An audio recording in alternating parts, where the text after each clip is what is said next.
So hello everybody. Well, we're a bit early, but we're in school, so it seems like a good idea to start early. Gonna work? No. That's a good start. There we go. I'll get there eventually. So hi, I'm Chris. Welcome. I've probably got some other handouts. I'm Chris, and today this is what we're looking at. So I represent Teaching Tracks, which is basically just myself, and I use songs as basis, as a material really, as a basis for learning. I also represent Training Tracks, which is kind of bespoke teacher training courses on using this resource in the classroom. So, welcome to, if anyone knows the film. So the question here is, who knows the film? Hands up, because you said you don't. Okay, so it should work either way. But I think today you can choose relief in the worst toilet in Scotland, like Ewan was doing here, and possibly give yourself a break from IATEFL that show, since they say in Scotland. Coincidentally, that's the two talks I've been to today, so it doesn't really work. There you go. So here he is. So choose life, choose Trackspotting, which you've already done because you come here today. So welcome. So I think today's talk has got two main purposes, really. First of all, to pay homage to Trainspotting, a groundbreaking film, I think. Did anyone actually see it when it came out? Yeah. So February '96, it was roughly okay. Yeah, pretty shocking at the time. It is still now, isn't it? But certainly at the time it was. So that was, yeah, it's nearly 30 years old now. Welcome. But primarily, really, this is the thematic area, and we're here to look for, to think about using songs in the classroom, because, there are over 100 million songs out there, some people say a lot more than that, on online platforms. If we want to use songs in the classroom, how can we choose? And I think that, so option A, if you like, is just to go with our tried and tested ones, the ones that we already know we've done materials from before, and without being rude to people, tend to represent a particular age that you are, right?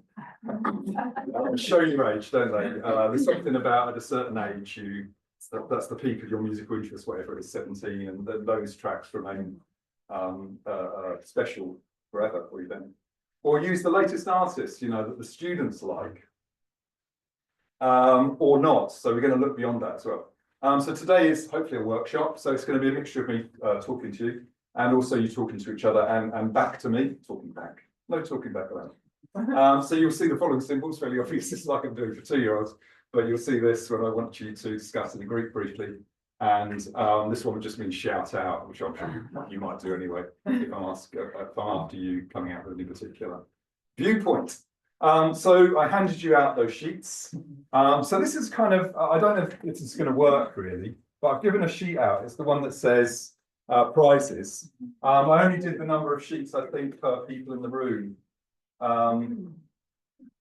I've got a couple, so I don't know who's with the first people in.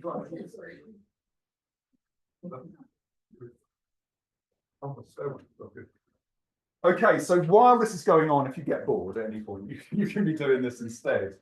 So at IATEFL, we have to do a kind of summary, and within the summary, I've embedded some track titles from the film Trainspotting. Now, you're allowed to use your phones if you want, but I'm not going to really give any time for this. It's something you can do as it goes on. I'll collect them up in about 20-25 minutes.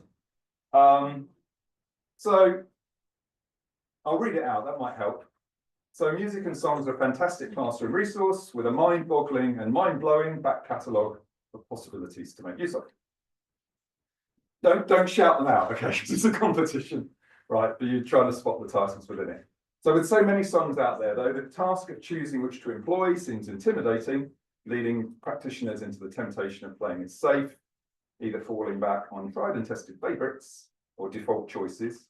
Environmental theme, okay, Michael Jackson's Earth Song, or resorting to just employing the latest trends and songs our students are into. Okay, let's talk Taylor, yeah, the Swifties. Perhaps though there are other yardsticks we can use to ensure that the day we incorporate songs into our teaching is the perfect day. Might be a clue there. Let's get one on the board before we go on, so to speak. Right. So the session will ask you to think about the way you use or they use this resource, and which criteria inform their or your decisions. Additionally, it will examine the pros and cons of factors such as familiarity or over-familiarity with songs, also exploring whether brevity and repetition within songs are strengths, or if we should instead prioritize songs that are more lyrically dense and complex. We may even have a sing-along. We will do, because I've got it ready. So think of this session as using songs in the classroom 2.1, 2.1, a refreshing new insight, instilling teacher and student alike with a lust for life for this resource. As Renton, the character you saw in the toilet there, might have said in Trainspotting, had he instead decided to become an ELT teacher, choose your future, choose life, choose Trackspotting. Okay, so we'll come back to that later, and that's there on your laps for you to look through at any point if you like. Yeah, we'll collect up about halfway through. So I'm going to get you working in groups first of all. So do you think it'd be a good idea to do kind of rows, people working in a row? How about that? Yeah, I've got some handouts. So I'd like you to think about the topic really today, usability in the classroom. And I'd like you to think about what you look for generally in a song. So not necessarily what material you look for, but of all the songs out there, what is it that would make you pick one song as opposed to the other? And I think everybody in the groups will have different ideas really. So maybe the person in the middle can be the scribe. There's no middle necessarily. The people in the middle. You know, I do think I've got that. When you look for a song, you sort of yeah,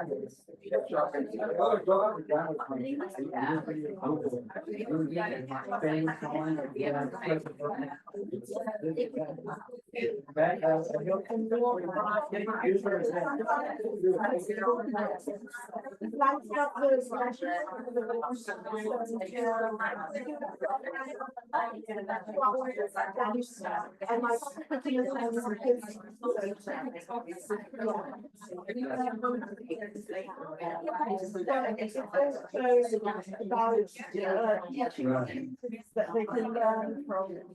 I would guess okay,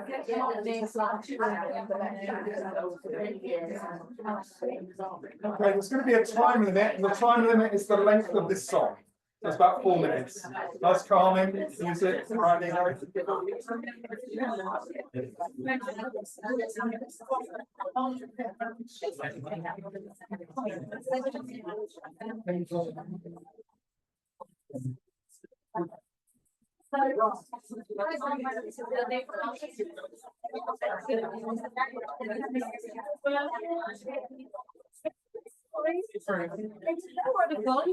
Yeah, I'm not sure I know how to get it. Sometimes, okay, it's really about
I'd like to collect those up now if I may.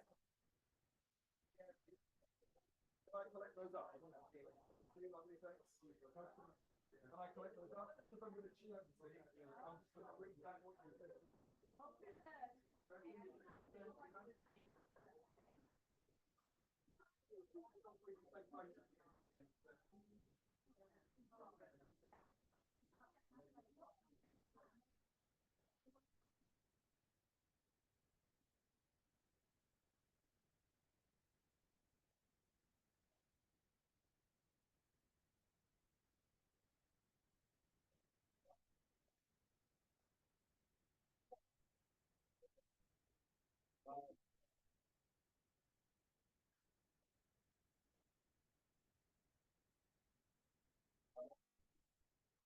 Okay. So, obviously I'm going to cheat and use your answers, which is much better than what I've got to say, I'm sure. I came out with thinking about this. It was weird because I put together books and done lots of stuff on this, but I'd never actually broken down what it was that I was actually doing, or the decisions that I was actually making, rather than saying, oh, that's good, and then kind of going for it. And this isn't exhaustive. This was done pretty much at the last minute, really.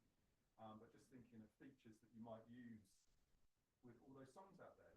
So I sort of categorised it into 7, which are called Magnificent 7, like the Western from the 60s with your Brenner down. You know, the song kind of feels right. It's got some kind of X factor, and we'll explore that in a bit. We'll explore what all these might mean. Vocabulary, I'm sure that everybody kind of put that down, and we can look at that in more detail. No?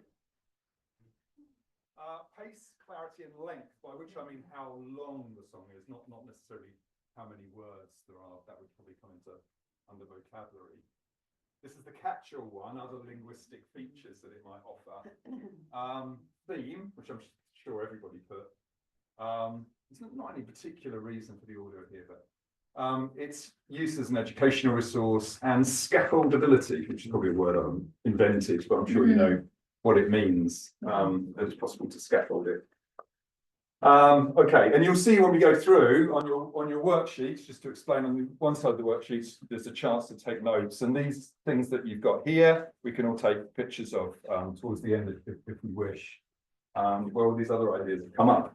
So, going through, and you'll see there's lots of stills from the movies as we go through. So under this category, the things I thought of, we're considering the kind of mood of the song. So we had that Brian Eno track there, of course, very difficult to do anything linguistically in it because there's no words in it, but it had a certain mood, didn't it, that you could use.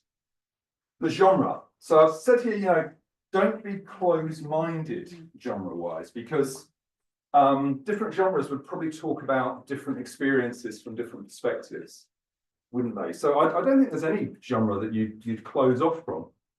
Has anyone got a feeling that they'd want to sort of not do a particular genre? Any reason for that? I think a lot of rappers. Yeah. Okay. But then you'd be selecting, if you're selecting, you can choose from that. I certainly think that rap is a genre that you can use, but not without, you know, looking at it first and considering it. Anybody else here? I'm sorry, I was thinking mood, not genre, but mood, not too dark, not too depressing. A bit happy, Okay. not too dark. I suppose it might depend on the topic areas I'm thinking. And the target group. Yeah, a lot of these categories you'll find are sort of like a Venn diagram. They lap over into each other anyway. I think it's always good to try and pick a song that kind of instills a desire to listen, to kind of draw you into it. And that might be connected to something else, another thing, like the theme itself. It might be the way it sounds, or it could be lots of other things, really. Distinctive. But I don't think that being distinctive is really enough on its own, because, you know, if you think about, what's that, Sabrina Carpenter, they play all the time. Yeah, espresso. But what would you do with that in the classroom? How would you do that? You know, how would you create much? Just kind of slagging off her exes or whatever it does. Doesn't have that much mileage, in my opinion.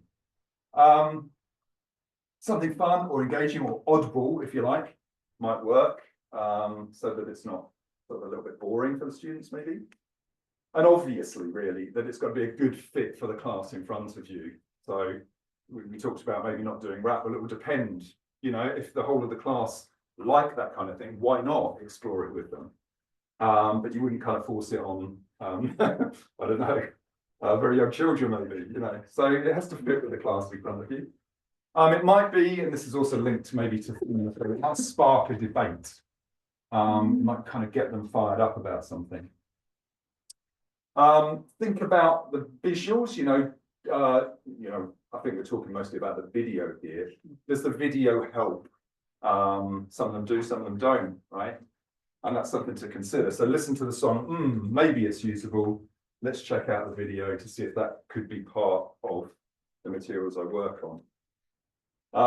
And memorability. So having just slagged off espresso, that's pretty catchy, but is there something more that you can kind of do with it? Does it have sing-along ability? Right. I invent these words with ability. And this could work for positive or negative. Does it have the kind of earworm factor that you can't get out of your you know, song stuck in the head syndrome? It tends to be the worst songs that have that normally, isn't Chat one. it? Yeah. Okay. I think it might be an individual one. You might be telling people about your kind of personal, you know, hidden or a song you don't mind getting stuck in your head for the rest of the day. Yeah, yeah, I know. Yeah. So if I was to sing Agadoo, you'd be singing it for the rest of the day, mate. Okay, so we'll come back to that in a minute. But the next section is vocabulary. So, I mean, this is fairly obvious. Some of this is, some of this isn't, I think. It needs to be suitable, appropriate vocabulary-wise for the level and the makeup of the class. So we could be talking in terms of how many words there are in it. Is it sparse or is it wordy? So just a couple of examples. I'm not particularly saying that these are good songs to use, but just things that I've picked out that don't have many words in them, original words. So Joe Cocker's "You Are So Beautiful to Me" only has 13 distinct words in it, which is incredibly low. Something like the Corgis, Everybody's Got to Learn Sometime, beautiful song. Only 20. You know, pretty easy vocabulary. We'll look at that in a bit. Apart from the word sound, which for a lower level would be a new item. So wordy. I mean, you could shout wordy songs at me all day long, probably. But you've got ones like, Grandmaster Flashes the Message. Was it Rapper's Delight by Sugar Hill Gang? It's like 2,000 words, is it? Rap God by Eminem, American Pie by Don McLean. So, we've gone rap and country and western sort of thing there, haven't we? So genre-wise. Is the vocabulary simple? Is it complex? Does it feature slang? Or is it kind of relatively formal? You won't find that many really formal songs, but relatively formal. Is it a bit archaic, in the language it uses? Does anyone know this? Paul Seligman's idea of booking. He used this in a book series, English ID, I think it was, where you take a line or two and you kind of do a lot with that. You hook them into the discussion based on that or analysing it. So he's done things like picking out uses of like in different songs where the uses are different. So a small analysis on a tiny amount. I think the reason it was originally done in that series was because they were allowed to get copyright to use a line or two, but they couldn't use the whole song. So it came out of a practical thing and then grew into something else. So if you think about a song from, here's one for your list, a song from Trainspotting, Perfect Day, right? Maybe the last line. What's the last line of Perfect Day? Can anyone remember? The really ambiguous, I think it's really ambiguous last name. Phil's going. You're going to read just what you saw. You're going to read just what you say. You can't tell me you couldn't do a lot with that. I went to the AI stall, is it Teacher-matic? And it came up with multiple choice question. I did something with the song to see what you could do because I've got activities here. And then it had a multiple choice for that. And the multiple choice was wrong. In fact, 2 or 3 of them could have fitted, yeah, it's ambiguous.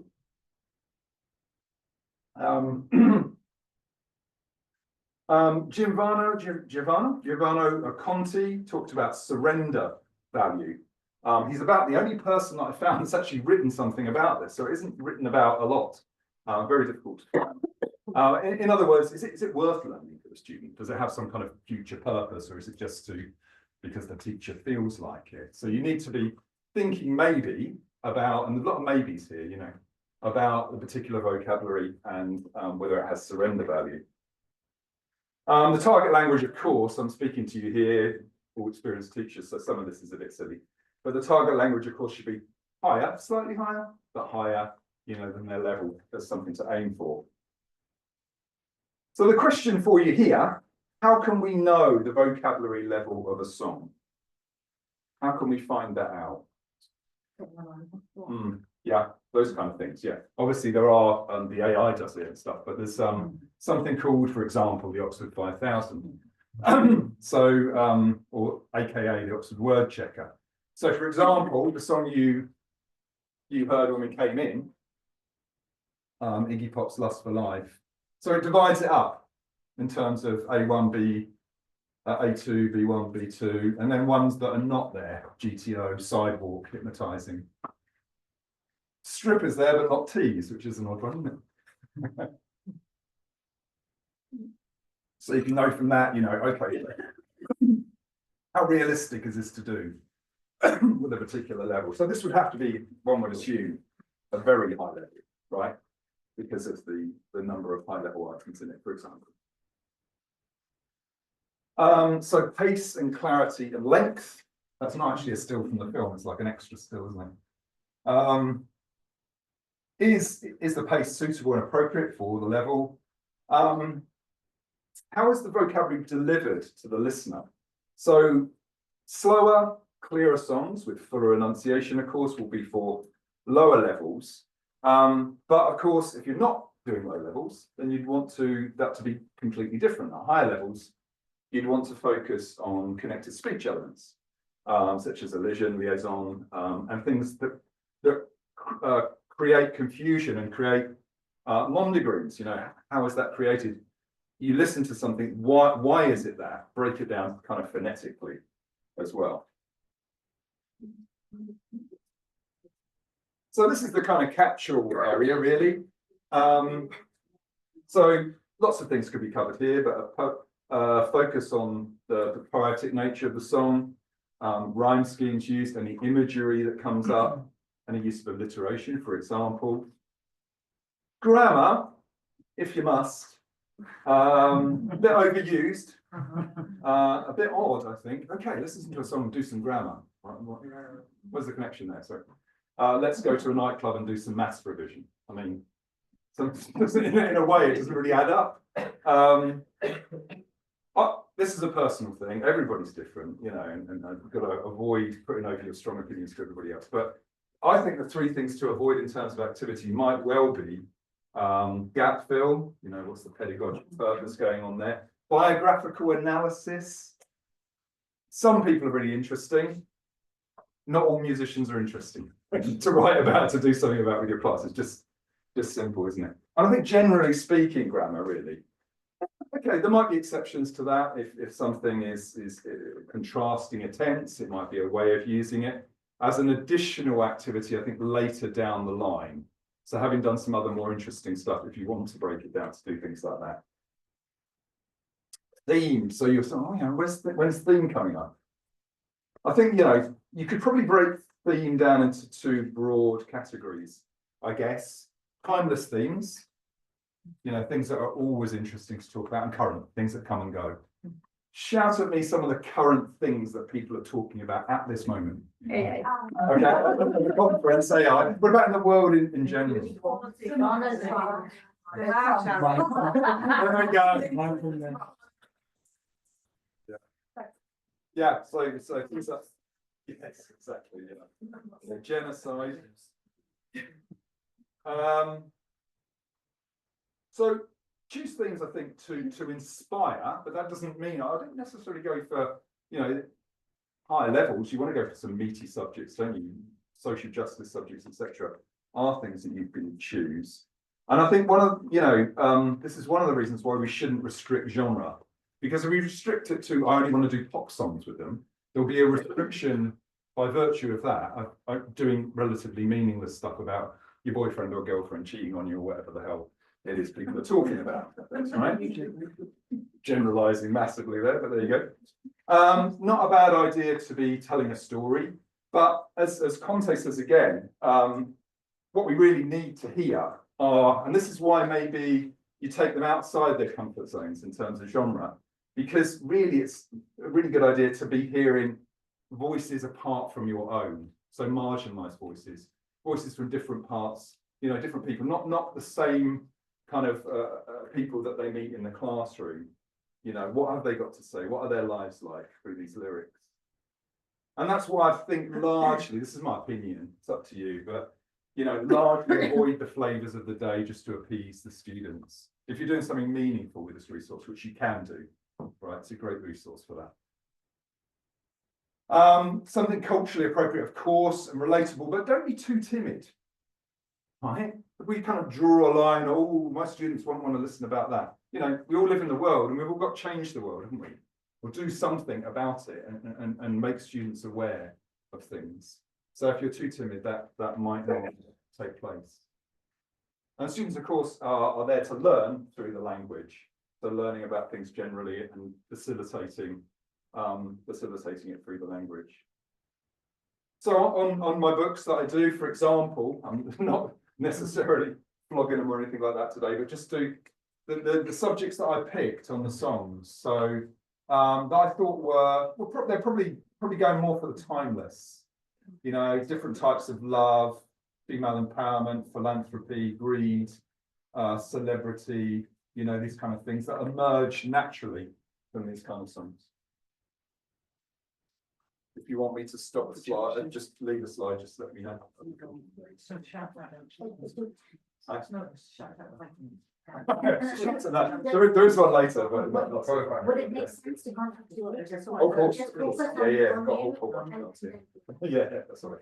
Because what happens is you just pick your phone and writing and everything. Absolutely, there's a lot going on, and so it probably should be. Back to the 7. It's very wordy and well written. So back to the 7 as an educational resource. Everything that we've done is an educational resource, isn't it? And it has to have some kind of educational purpose. But this leads us back to talking about, you know, we need to hear, I think, through songs, diverse voices that are different to those we hear every day, so we can try to understand other people's views and their worldviews, if you like. Something suitable for their studies, though, of course, so not just the curriculum, but general things that are CLIL related, content and language, integrated learning is very useful. And then lastly, particularly like that still there, there's a very good thing on YouTube actually where some people reacted. You know those react videos? So they watch the highlights of a film and they react to them. I was totally drawn in by this young couple with a kid, you know, what happens in Trainspotting, and they're reacting to it. Very interesting. But is the song scaffoldable? So this is very important if you're going to use it. Of course, you can use songs for isolated things and for simple things. You can probably use virtually any song for that. But if you're going to use a song more meaningfully and do a lot more activities on it, then it has to be scaffoldable. So, you know, you're moving from one activity to the other. So, you know, can you produce questions about the text and the themes within it, you know? And does it have more than just one or two uses? And that's really what you want. And the best songs have like loads of possibilities, as I'll show you in a minute. But some run out of juice pretty quickly, I think. Of course, you can go to Teachermatic, and I was checking it out this morning. They have this where you can put in the lyrics and they can do all sorts of activities. But I still think that can't tell you, well, I know, that can't tell you whether it's a good song to choose or not. That's you that decides that. It'll produce something from it, but the standard is hugely variable, right?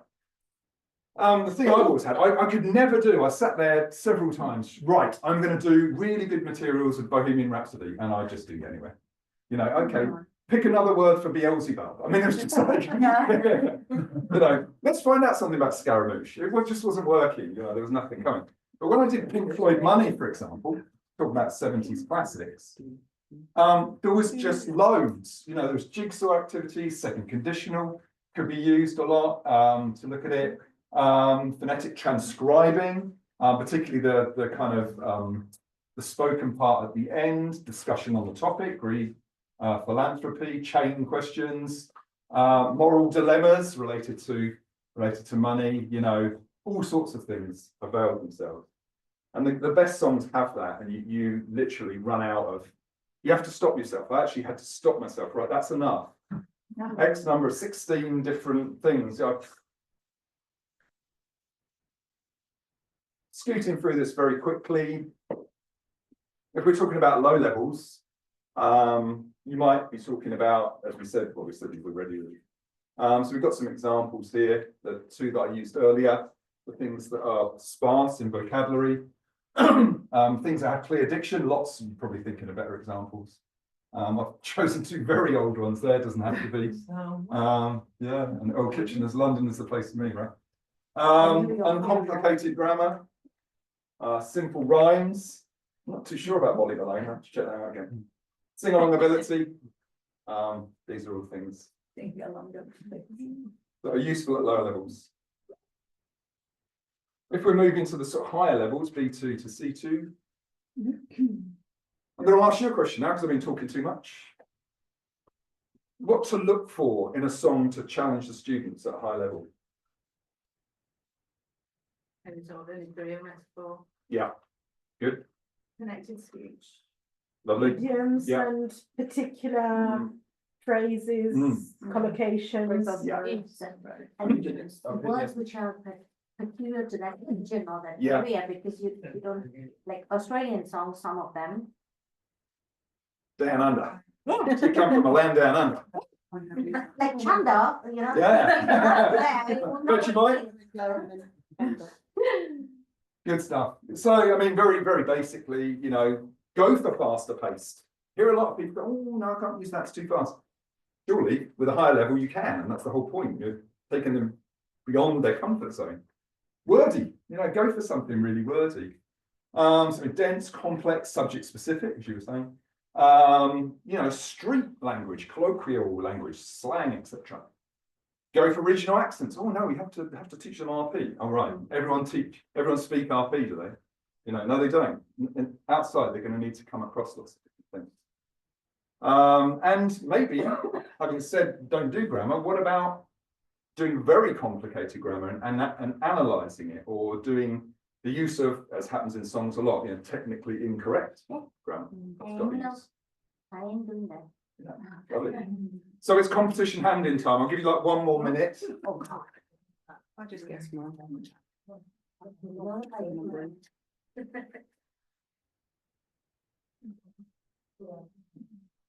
So you have to put your name in. The email's no sinister purpose. I'm just going to sort of send you my contact details and link so you could. Lovely. Thank you. Anyone that would like to hand it in? Lovely. Yeah, fair enough. I can adapt a version to send you, although I'm actually also recording it, so that might be the easiest way to do it. Yeah. And that's, I can do that with an email. So if you put your details on there, then I can send you the recording. Lovely, thanks. Loading me up. That's great. Thank you. One of the songs. I will announce the winner at the end, because it's going to take me a bit of time to do this. You might imagine. You more coming this way, lovely. Yeah. Only so that she could rhyme it with some nobody. And I'm like, the object. When it does, we want to think. And I'm like, There was a song years and years ago, which I like the song, but it irritates me. Incorrect. It's called Very Light Shadows by Sound Old Field. Okay, any more, 3 more? It goes, the second verse goes. So, Yes. one more second, and the winner will be decided at the moment. It's in the morning.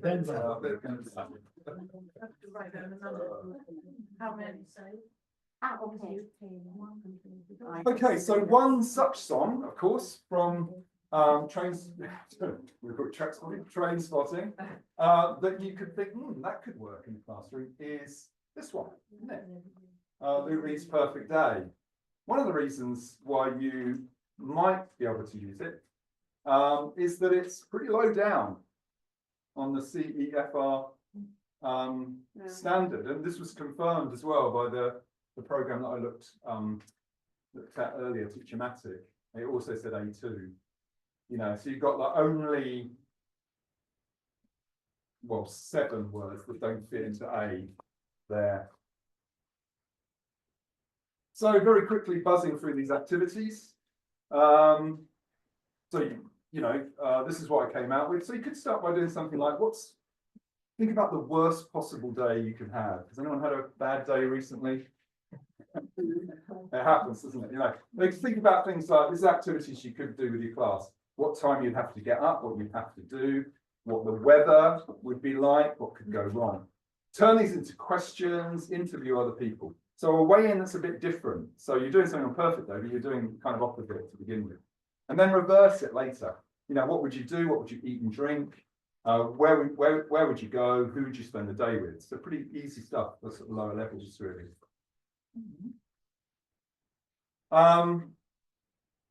You might do something like ordering the lines within each verse. Quite difficult on this one, actually. And then at this point later on, listen to the song. What's the mood of the song like? So if you've got the lyrics at this point, you can, the lyrics, you've got them. So, how does the writer or the singer feel about himself and the other person? What makes you think that? And then concentrate on the items that fell higher than the A2 levels and match those up.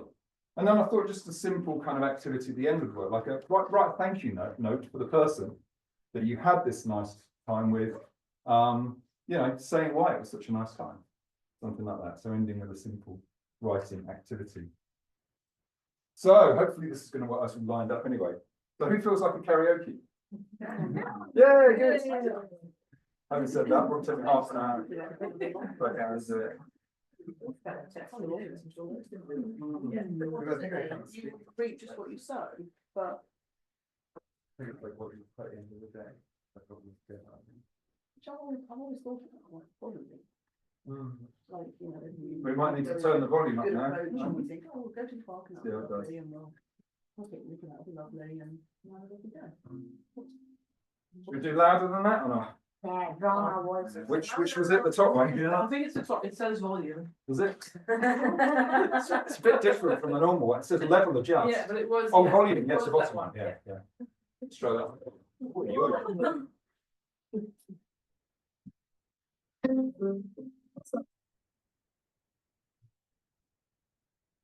Countdown. Just a perfect day.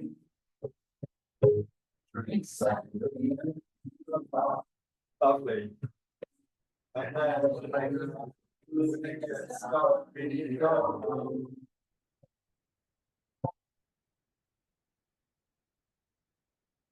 Just a perfect day. The animals in the zoo. Then later, the beach zoo, and then home. Oh, such a perfect day. I'm glad I spent it with you. Oh, such a perfect day. You just keep hanging on. Just keep on.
So I'm going to put my books out at the end of the session, probably along there, because there's nothing to put them there anywhere else. These are the kind of things that I've done. I've got some others going in for ebooks. I've got an e-copy of this coming up, a bridged version. So I'm selling off my remaining course books if anyone's interested. Here's my contact details for all of you. Of course, I've got some of your contact details on the sheet. And if anyone's organising a conference, or if you'd like me to present at your institution, I'm actually going to do everything like that for free for now on. I've decided, but I'm also not going to pay. So I'm not going to pay, but I'm not going to get paid. Yeah, expenses only. So if anyone's interested, my cards are here. I can put them on the back there in a minute for you. Yeah, so this just leaves us to decide on the prize. Now I was looking through this, and 2 people have got the right number. But only one person has circled. So we have a clear winner. Yeah. So you have to circle as well. So you have to, otherwise you just make. Well, it does say. Please circle. Typical teachers. Teachers don't know. They don't know. Okay, so this was the first bit, if you remember. So what's already in the first bit? Where is that one? Was there any? No subtitle there. So what's in the next one, though? So somebody was very clever and said, it was you, wasn't it? What's your name? Eleanor. Oh, yeah. That's when now. Do we need to bother going for this? Yeah, so Eleanor noticed. Thank you, 2 minutes. Working out well. Temptation, yeah. There's actually 2 tracks on there, isn't it? New Order and the other one? Heaven 17. Lovely. Thanks. Next one was a course, perfect. I presume everybody got that one, right? The next bit. Think about the way. Obviously, you need the original one in front of you too. Yeah, so that was a kind of obscure, kind of slightly dancey track. When he went to London, do you remember when he went to London to become a estate agent? So this was the next one. We can do it like this. Was there anything in the next one? Sing. It's hidden, wasn't it? Yeah. Yeah, some people are good at quizzes, I can tell. Who's the track Sing by? Yeah, it's either Blur or Damon Albarn, isn't it? One of the 2. Whether he's doing it alone, I can't remember without checking. There's one here. 2-1 by Elastica, good. This one? Yeah, we have that on the last. It's on the last sheet. Is there anyone here? Trainspotting by Primal Scream, right? Yeah, so that's all 7. Choose Life wasn't. Choose Life was a track that was brought out later and put to a dance beat, so that wasn't on the soundtrack. It used what was there. So we have a winner. Just to go through. Oh yeah, sorry, Lust for Life. You said. Didn't see it when it was in front of me there. We have a winner, and it's Eleanor. Yes, absolutely. So well done, Eleanor.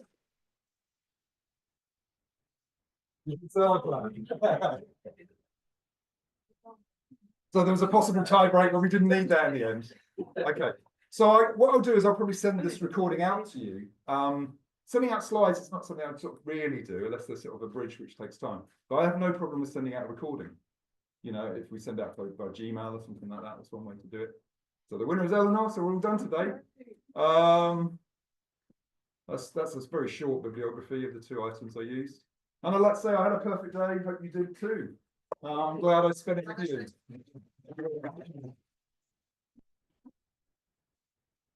It came up exactly with the end session. So I've got some books if you'd like to look through the books. I'll put them to the back of there.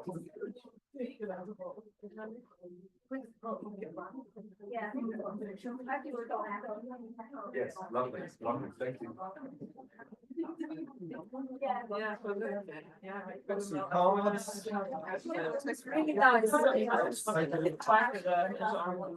Yeah, sure. And the card, everyone's interested. Yeah,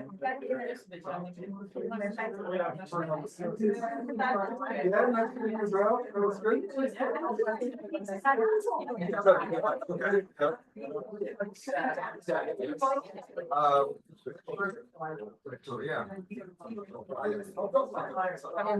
Yeah, well, I was born there.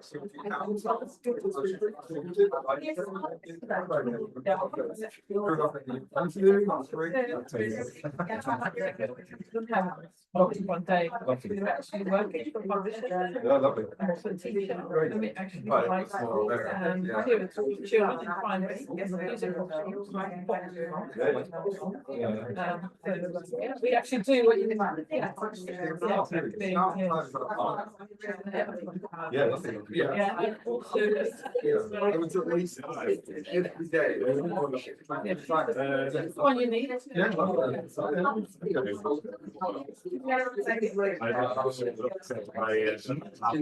Fantastic. I'm glad you enjoyed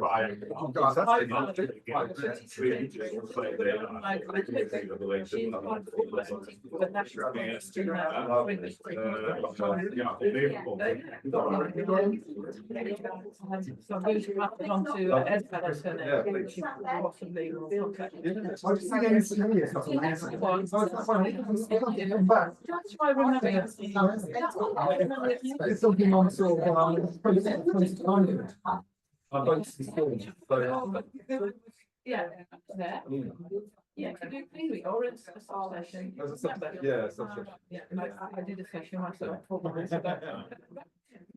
was it about then? Was it about a song? It was about how music can get from hard times.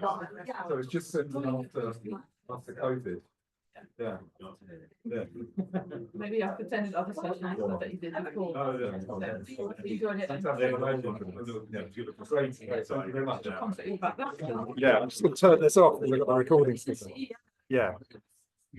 Come back.